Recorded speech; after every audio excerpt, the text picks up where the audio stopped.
Well, hello and thank you for joining us again today. Does God exist? That is the question. Is the all-powerful, all-knowing, all-seeing, unchanging, eternal, self-existent God of the Bible, is he real? Does he exist? Surely that is the most important question we can ask. Because the answer to that question has major implications for our lives. Nothing is more important than this. Nothing even comes close.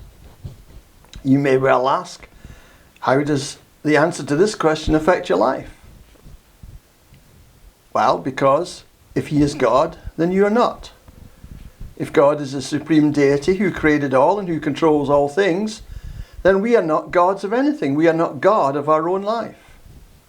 That means I'm not in control of my life, except insofar as he entrusts control to me. Unless he gives me authority, I have none. I am responsible to take direction from him and should seek direction in my life from him rather than make choices independent of his authority. Second, it means I may expect to receive the consequences of my choices, whether good or bad.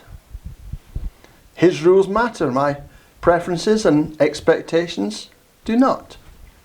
If I defy or disobey his laws or parameters, there will undoubtedly be consequences for such actions.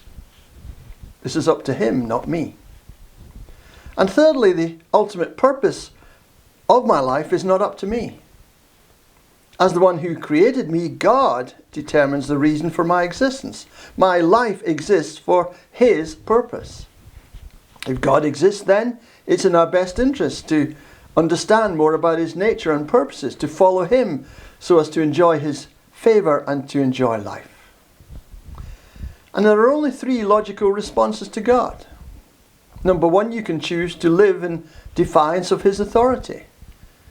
Number two, you can choose to live in ignorance of his authority, though that will be made more difficult after you've heard these blogs. And number three, you can live in compliance with his authority. But if God is all-knowing, all-seeing, all-powerful, a holy and just God, then the only reasonable approach is to live in compliance with God's ways and his will. That is what will produce the most positive outcome for you, to obey God. But where's the proof that God exists? Well, the first thing to say is that the Bible does not attempt to prove the existence of God. It simply declares it. It accepts his existence as a settled fact.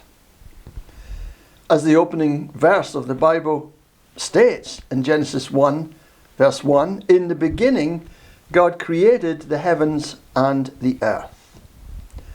Now, if you think about it, it's impossible to prove God's existence for us as finite beings. To prove irrefutably that God, a spiritual being who is timeless, infinite and invisible, exists. So we cannot prove beyond all doubt that God exists.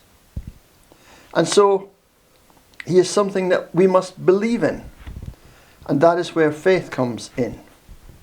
We will continue this next time. Thank you.